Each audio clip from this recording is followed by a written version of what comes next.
A Mountain West Big Ten showdown in Las Vegas. Boy, UCLA has to have this one, or else how bad could it get? Hopefully, we're not asking that question for the sake of Zach Anderson-Yoxsimer, Locked on UCLA, joining me here on the show. Good start for me and my prediction about the Bruins this year, Zach. 43-10, the score from week one against Utah. Now, Utah is a much better program at the moment, but if UCLA can't go into Las Vegas and beat UNLV, who 2 weeks ago on that very field scraped by Idaho State of the FCS ranks, boy, questions are going to be raised.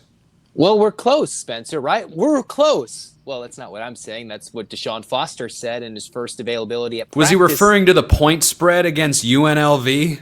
I don't know, but now I think the FPI is only favoring UCLA in 3 games to get wins. Now it's looking at 3-9, so maybe I'll have to buy my own Nico jersey. I don't know. That was never part of the bet, but but hey, Yeah. If UCLA does it at this point, maybe that jersey will be cheaper for you.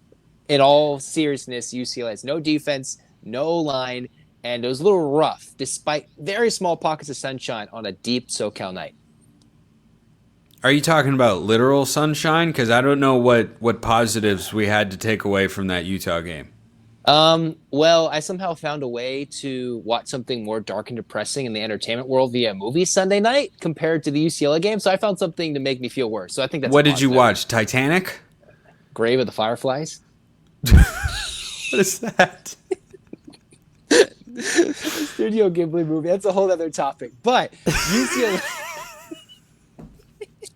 No one's ever heard of that movie until now. This is the most publicity it's ever gotten, is airing on this program. It's also from the late 1980s. I discovered this movie last week. I was like, I want to watch it. And I was depressed, actually.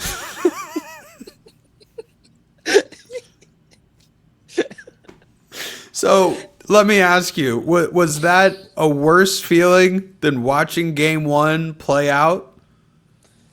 It was. That bad? Oh, dear. It's dark. It's bleak. Oh. I mean, it was bleak. But for UCLA, back on topic, the football. I mean, it felt like, it's like the funny thing is, to spoil the first 2 seconds of the movie, the dude says, "I'm dead." UCLA didn't give us that. UCLA did at least give us that. They said, "We're good. Now we're dead," and it wasn't the case. But now they're close. We're close. Now they're close. They're apparently very close. So UCLA fans are well aware at this point that I have been down on the Bruins ever since they hired Deshaun Foster, really going back to the time they let D'Anton Lynn go across the street to USC. This has been a progression of things that have not been good.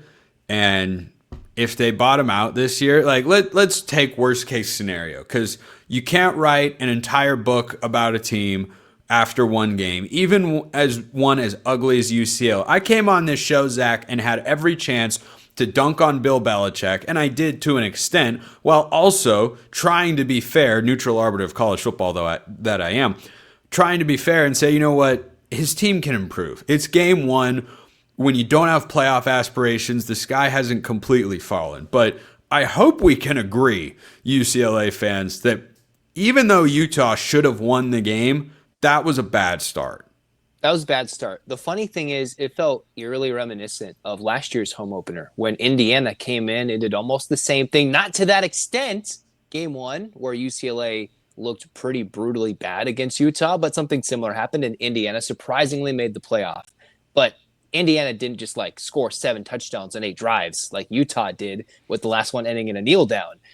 It's ridiculous. When it comes to trying to move on from Deshaun Foster, it's not going to happen with the AD that's in place. So it's going to take an overhaul from the very top. And I'm not sure they're going to do that in year 2. The hope is what happened last year, UCLA figured it out. The problem is there's no easy back into the schedule with 6 games. It's now. This is the time to get your 5 wins and feel some momentum.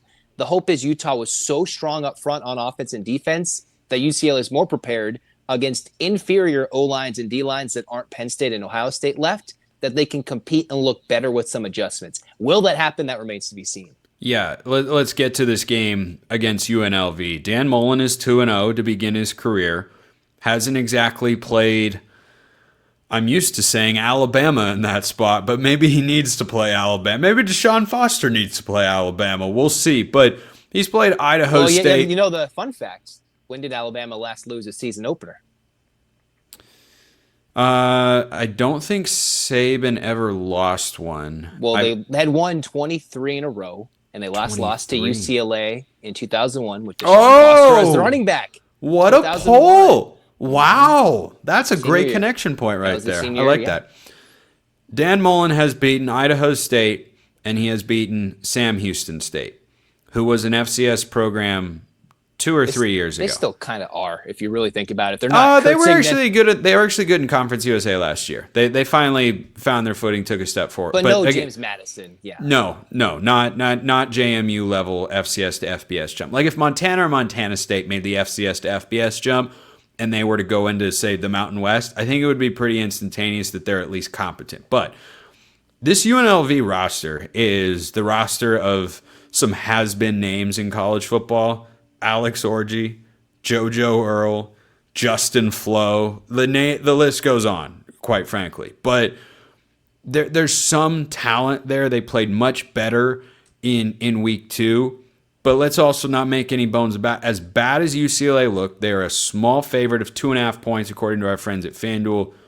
Even though they're on the road, they should win this game, right?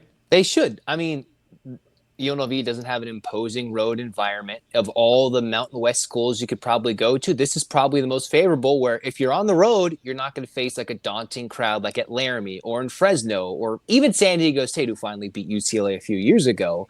This is a game where if UCLA wants to get Nico some stats, this is the game. UNLV's defense has been horrible against terrible competition. Yeah. Now, this is where we'll see if UCLA can make some defensive adjustments, because the Rebels have put up points. So if UCLA is still giving up 40 points, that is still going to be a problem and a source of concern. But if Nico doesn't have like 3 touchdowns, 300 yards, and the Bruins don't put up 400 yards of offense, which is a lot, seeing what they just did against Utah, UNLV's numbers are that bad. If they don't show that to me, this could be horrible. I just don't think that will happen against UNLV. I think the Bruins can right the ship, put up points. The question is, will it be 45-42? Will it be 35-32? What type of defense will be played? Yeah, Idaho State, an FCS team that hasn't had a winning campaign since 2018, week 1 put up 31 points. Sam Houston, Conference USA, 21 points. If this is not 31 points minimum, we've got some serious problems. I'm actually going to save my pick for my best bets of the week on Friday's show, but I will allow you, if you so choose, to make your pick. And also give me one key in this game. What does UCLA need to do to go in there and take care of business? Well, after getting waxed, losing 20-0, I think kind of a momentum thing is you win the toss, take the ball, score first. Like, don't have Nico trailing. If the defense was that bad, you want the ball first and you want the lead, because then the defense just plays with a lot more enthusiasm. So I think the biggest thing is, can UCLA get a running game? They hadn't had it in 2024, didn't truly establish it outside of Nico's scrabbles in the first game. If they can impose the will against UNLV, yes, Nico can put up big numbers, but they need a running game. So can they run the ball against UNLV? That's the biggest thing. I'm going to say UCLA wins this in a high-scoring thriller. Will it be an epic 45-42? Will it be a normal high-scoring thriller, 35-32? Those are all in play, or will we get stuck with an under, and that would just be disappointing for all college football fans. So you're taking UCLA to win and cover. I'm going to stash that one in the memory bank. Maybe I'll trust, maybe I'll fade you. Zach Anderson-Yoxsimer, Locked On UCLA. That's it for the show today. Back tomorrow as always. Appreciate everyone listening. I will see you next time. And until then, hope you all have a wonderful rest of your day.